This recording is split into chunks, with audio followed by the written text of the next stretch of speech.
You're watching Toronto Sports Rush on the Bet Rivers Network. As I live and breathe. It's almost, is this real life, Keegan? Are the Toronto Blue Jays a good baseball team? Dare I say, the hottest team in baseball? Like we predicted all along, man. This is amazing. It is kind of coming out of nowhere right around now because they're not just doing a better job of what they were doing in April. They're playing like a completely different team, and they're doing different things. That's why this is so surprising and so impressive right now.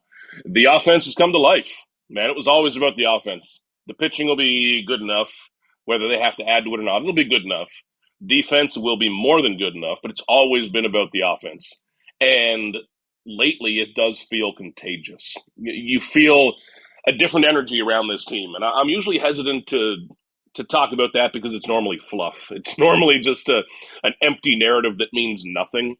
But there really is right now. The way that these players are talking about this team is different from anything I've heard going back to probably 21 and 22, those really good years. And it's a good place to be. How hot are they? They've won 11 of 13. They are a league best 21 and 10 over their last 31. And it all started with the Oakland A's. Or are they not even the Oakland A's? Are they still the Oakland A's? Just the A's. Just the A's. Did they take Oakland off the name? It is off the name officially. So they're going, I think in print just by the A's or the Athletics, but of Sacramento. And the Jays go back there to Sacramento. Unfortunately, I'm not on that trip. It's real tough. But I don't always love the West Coast, especially if it's not too glamorous. But they have fixed the Blue Jays. And even that A's series, Dan, that's a series that maybe last year they would have flopped. They would have split it 2-2. It would have been ugly. You're supposed to beat up on the bad teams. Now they're beating up on good teams. Like this is really not what I saw coming. I knew the pieces were there. I knew that the Blue Jays believed they could do this, but so does every team. I don't care. Every team thinks they can be good. This is really impressive. This is the best baseball I've seen them play in at least 2 years. Whoa. Those are some heavy words. Ooh, it's a heavy time. We've been in a very lean stretch of Blue Jays baseball. Yeah. Not to say that there wasn't a lot of great baseball to compare it to, but that's just how good they're playing. It is. You got to go back to those, probably their best runs in 2022 and 21, I still believe was the best team of this era. The team that just barely missed the playoffs with Vladdy sitting in the dugout, watching Rafi Devers hit that home run on the last day. I still think 21 is the great tragedy of this whole era. The fact they didn't make it in, I think that team would have made a run. This team, there are 100 miles to go, but you're starting to feel some of that same energy because it's a sense of belief that you're never out of a game. Last year, the Blue Jays, and they've said this out loud, once they got down 4-2, whatever. It's another ball game. And Chris Bassett spoke to this yesterday, actually. And Chris Bassett, you never know what you're going to get post-game. Sometimes after a game, he is going to grunt at you and say a few words. Other times, he is going to be the most expansive and interesting player in baseball. And that's what he was yesterday. And he spoke about how last year, yes, you played as a team. There wasn't infighting or anything like that. But when the season was lost, you're just kind of playing for stats. You're trying to keep your ERA down. You're trying to get some RBIs. And that's totally gone this year. This actually feels like a team.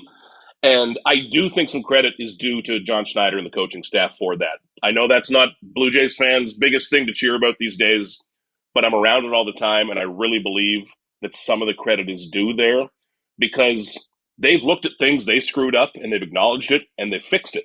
That's encouraging, and I think a lot of this comes from the top down. I'm glad you brought up Chris Bassett because this is not his fault. On the Blue Jays broadcast, they have the little player things that they shot before the season started where they're all lit and all that. Oh, no. He is throwing a baseball, but not releasing the baseball. And he's not the only pitcher that was told to do this. But next year, I hope they get a larger facility so they can release the baseball. Because when I think of Chris Bassett, that's all I think is he's throwing a ball but not letting go of it.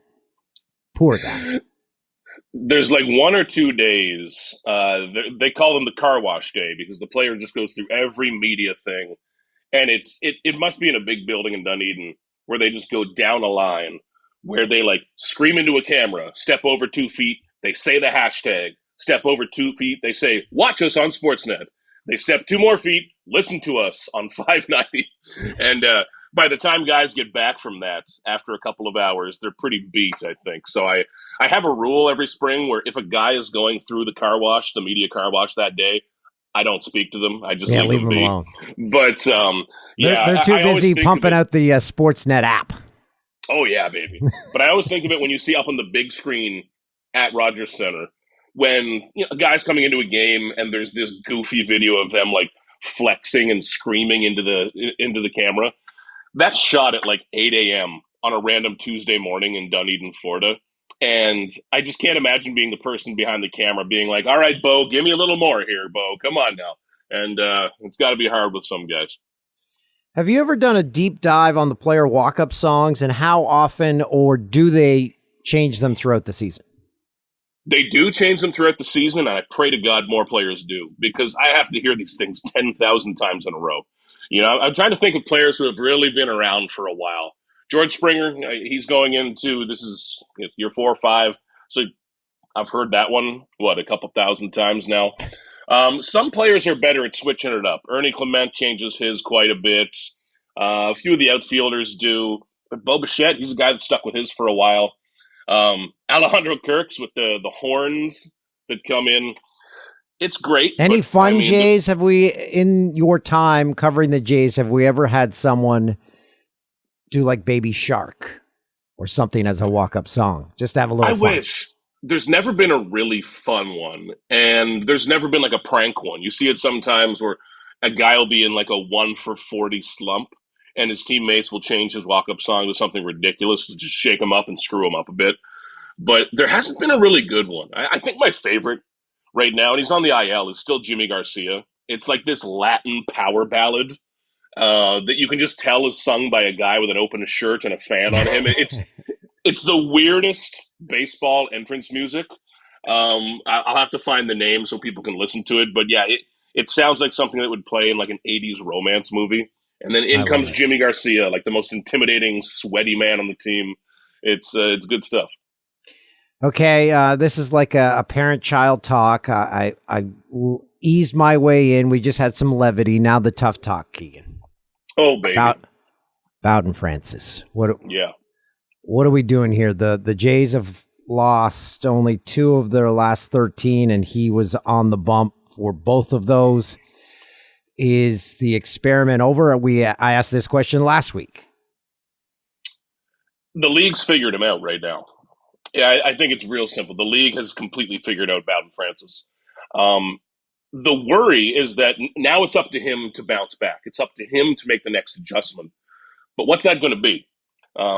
If you're Kevin Gausman and you get rocked, whatever, you still do the same thing next time out. You still throw your splitter. You still throw that slider. It's very clear what Kevin Gausman is good at. When I look at Bowden Francis, I don't know what his trademark is.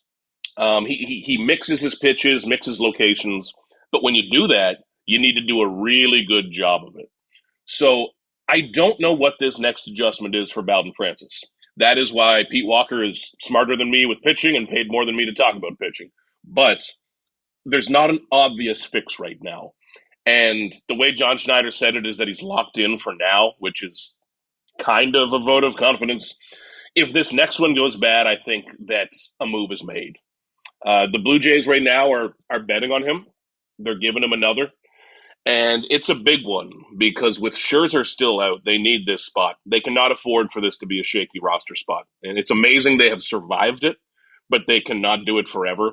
And the league has just figured him out. They know what to look for right now.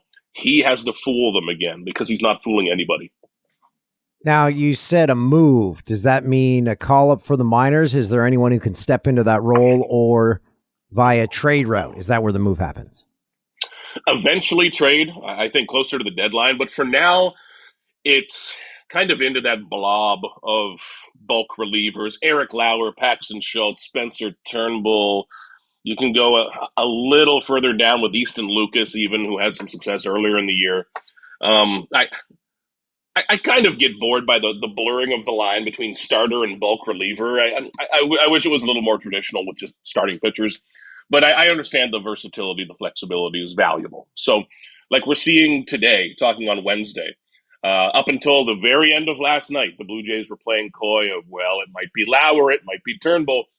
The Cardinals have Google; they can figure it out. But it's always kind of trying to play that game. So it would be one of those guys, and probably a combination of two of those guys. Like we're going to see today, Lauer will start.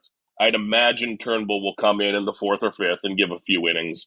So it'll be some sort of combination. But if this continues, like if we're talking the next month, you got to make a trade. I think the Blue Jays making a rotation addition is still pretty likely, regardless of how this goes, but especially if Bowden Francis isn't good. We also have the option of, well, obviously it's not a real option, but did Addison Barger ever pitch? Because you said he has a cannon for an arm and he throws in the 90s. I think he might have in high school. Everyone played every position, I think, if you're good, right? Yeah. Like, let him try, man. Someday I would love to see that. I bet he could touch 100. I really do think he could touch 100. If you gave him like a week to get into a delivery, I swear he could touch 100. It's amazing what he can do with the baseball. He might take someone's head off, but make it interesting. How's St. Louis? You are in a hotel room in St. Louis. They have fried ravioli. They sure do. The Arch. They have Nelly, John Hamm, and the Sklar brothers. Have you seen have you seen, visited, or eaten any of those things? I didn't know they had John Hamm from here. I just finished watching, what is it, Your Friends and Neighbors, a John Hamm show. But I have beautiful Busch Stadium out my window here. In any hot city, when I know it's going to be hot, I try to stay as close to the stadium as possible. A lot of my friends think that in these road cities, I just see the sights and I get touristy. I love hotel rooms, man. Oh my God, I love hotel rooms. It's quiet. I have no responsibilities here. But I got to get a big barbecue feed before I leave. The Busch Stadium brisket hot dog was recommended to me yesterday. I don't know if that's a hot dog with brisket on it or if the brisket is the dog itself. I'm going to find out today. But maybe I'll take a wander over to the Arch. You can go up in it. No. Yeah, you can. Man, but I've never been near it. It does seem to me kind of like the ultimate tourist attraction where I walk over and I'm like, okay, like, well, it sure is an Arch. But yeah, St. Louis, of the many cities on the MLB circuit, this is one of them. It definitely is. And I chuckled every time I get to the downtown here around the stadium. And I got out of my Uber to walk across the street to the hotel. I looked up, and all of the streetlights have a little police camera on them. And I said, oh, that's good. That's great. Speaking of tourist attractions, I just came back from Thunder Bay, my buddy's charity golf tournament there. And for the first time in my life, I visited an attraction / monument and was brought to tears. It was the Terry Fox Monument because his Marathon of Hope ended in Thunder Bay. And, oh, man, I've never had that feeling at a monument where I'm like, I can't hold it back. Amazing. Yeah, I've never been up to Thunder Bay, but that would be a stop. That's incredible. The Jays don't do their barnstorming tour up there, or do you accompany them on any of those trips? They haven't done many lately, man. I've been hoping that they fire that back up. Number one, because it's a good idea. Number two, because I would love a free trip to the East Coast. Come on. But I used to love it when they would do those trips around. I'm hoping they bring back even that Fan Fest as well in January that they used to do in Toronto. Number one, because I think it's good for the fans, and that's always my number one concern. Number two, because by mid-January, I'm all out of stories, baby. I need some of those players to come through and tell me they're in good shape or something to help me get to spring training. What teams need to do is have events. You mentioned Fan Fest, and I still go back to the All-Star game when the Jays hosted that in the 90s, and that was the only thing we could afford to go to. was the Fan Fest, and it was awesome. And we got in for free because we parked at we pulled up to the convention center, and that's where the Fan Fest was. So I walk in with my parents, and no one's checking tickets. My dad's like, "Keep walking." It was the greatest bamboozle / free event / interactive thing I'd ever seen in my life. So yes, if the Jays can do things like that where a family can't afford to go to a game, make it something where they can touch and feel and see. It's the smartest way to market a team, man. Like, let people get to know your players. Because it's honestly, it's something I notice about like the newer, younger demographic of fans, which the Blue Jays like really have a growing younger fan demographic. They care about like player personality and knowing the player much more. It's a lot of what you see with NBA where you get to know the players a little bit more. Hockey's the opposite, but people want to get to know who these people are and what their voice sound like and maybe what they look like from closer than 500 feet, you know? So I hope that comes back, man. I don't know if it will this year, but they have a big building that sits empty all winter, so why not? And instead of a kissing booth, have a booth in which you sit at and people can touch your beard. I think there'd be a lot of people lined up. Keegan, appreciate you, my friend. You got it, Dan. Thanks for watching Toronto Sports Rush on the Bet Rivers Network.